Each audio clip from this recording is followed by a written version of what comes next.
सर्वांना माझा प्रेमपूर्वक आदरपूर्वक नमस्कार। मी स्वतः अमोल साहेबराव शिंदे, लातूर नगरे शारदा संस्कृत क्लासेस इति नाम्ना विशेष वर्गं चालयामि। स्टेट बोर्ड छात्राणां कृते तथा च सीबीएसई छात्राणां कृते प्रायः 17 वर्षाणि अतीतानि संस्कृत भाषायाः अध्यापनस्य कार्यं करोमि। तर भाषा सूत्र क्रमांक 3 म्हणजे व्याकरणावर आधारित असलेला हा मुद्दा, लट लकारः वर्तमान काळ आत्मनेपदम। या ठिकाणी एक सुंदर असं उदाहरण दिलेलं आहे, धातू चालवून दाखवलेला आहे। भाष धातू, भाषते भाषेते भाषन्ते, भाषसे भाषेथे भाषद्वे, भाषे भाषावहे भाषामहे। या ठिकाणी आपल्याला पाहता येईल की लट लकाराचे प्रत्यय आत्मनेपदी कोणते आहेत, कारण यापूर्वी आपण पाहिलेलं आहे ती तह अंती सी थ थ मी वह मह लट लकार परस्मय पद। आणि या व्हिडिओच्या माध्यमातून आता आपल्याला पाहायचंय आत्मनेपदी प्रत्यय। ते इथे अंते, से इथे द्वे, ई वहे महे यांचे क्रमांक आहेत 1 2 3 4 5 6 7 8 9। या ठिकाणी कुठलंही क्रियापद कशाला म्हणतात? वाक्याचा अर्थ पूर्ण करणाऱ्या किंवा क्रियावाचक शब्दाला क्रियापद असं म्हटलं जातं। मूळ धातू अधिक विकरण अधिक प्रत्यय इज इक्वल टू क्रियापद तयार होत असतं।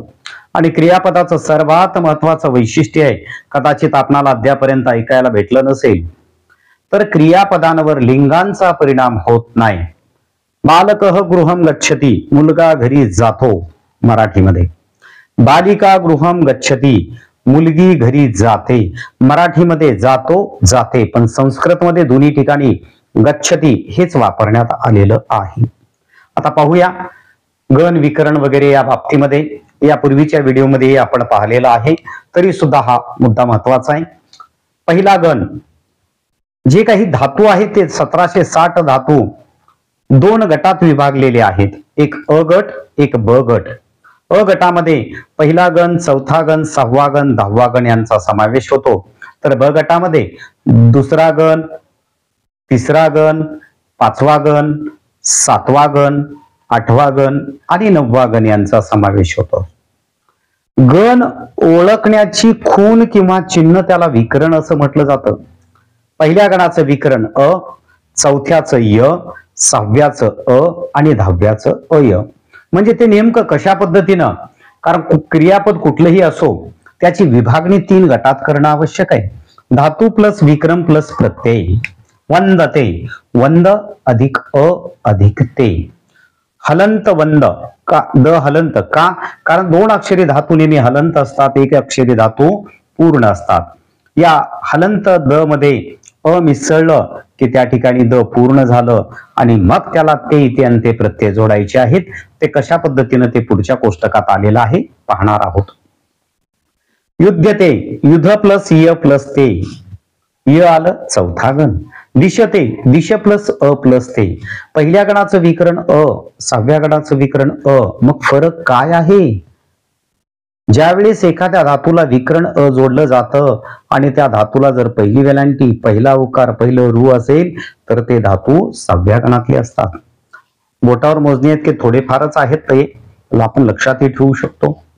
त्याच्यानंतर हे कोष्टक आपण पाहू शकतो। वंद, पहिला गण आत्मनेपद। वंदते, वंदेते, वंदन्ते, वंदसे, वंदेथे, वंदध्वे, वंदे, वंदावहे, वंदामहे। युध, चौथा गण आत्मनेपद। युध्यते, युध्येते, युध्यन्ते, युध्यसे, युध्येथे, युध्यध्वे, युद्धे, युद्ध्यावहे, युद्ध्यामहे। दिश धातू 6व्या गणातला आहे। दिशते, दिशेते, दिशन्ते, दिशसे, दिशेथे, दिशध्वे, दिशे, दिशावहे, दिशामहे। पूज धातू 10व्या गणातला आहे। पूजयते, पूजयेते, पूजयन्ते, पूजयसे, पूजयेथे, पूजयध्वे, पूजये, पूजयावहे, पूजयामहे। कुरु धातू 8वा गण उभयपद आहे, पण या ठिकाणी आत्मनेपद दिलेलं आहे। या अगोदर परस्मयपद पाहिलेलंच आहे आपण।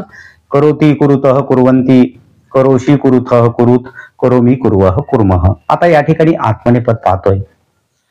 कुरुते कुर्वाते कुर्वते, कुरुषे कुर्वाथे कुरुध्वे, कुर्वे कुर्वहे कुर्महे. मग ही नामरूप सर्वनाम रूप धातुरूप पाठांतर टेक्निकनं पाठांतर झाल्यानंतर त्यांचा वापर पण कशा पद्धतीनं करायचा असतो याचंही ज्ञान आपल्याला असणं आवश्यक आहे. त्यासाठी आपण आमचे शारदा संस्कार क्लासेस युट्यूब चॅनलवरील वेगवेगळ्या प्रकारचे आपण व्हिडिओ पाहू शकता. आवडले तर इतरांना आवर्जून शेअर करायचंय.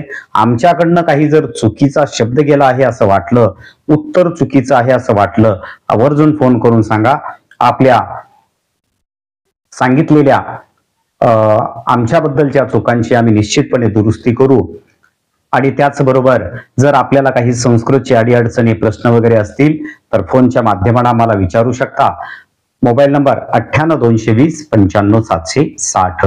निश्चितपणे माझ्या सर्व संस्कृत शिकणाऱ्या बंधू भगिनींसाठी, संस्कृत विषय शिकविणाऱ्यांसाठी तसेच संस्कृत प्रिय किंवा संस्कृत रसिकांसाठी हा व्हिडिओ अत्यंत महत्वपूर्ण ठरणार आहे, हा आमचा विश्वास आहे.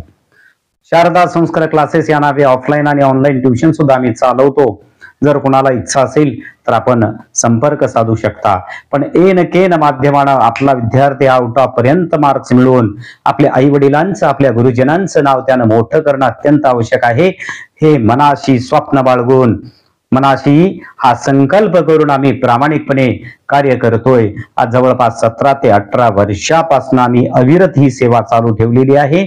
आणि येणारा प्रत्येक विद्यार्थी घडावा, सुसंस्कारिक बनावा, ज्ञानवंत बनावा, गुणवंत बनावा, हे मानस आमच्या मनामध्ये आम्ही ठरवलेलं आहे. धन्यवाद.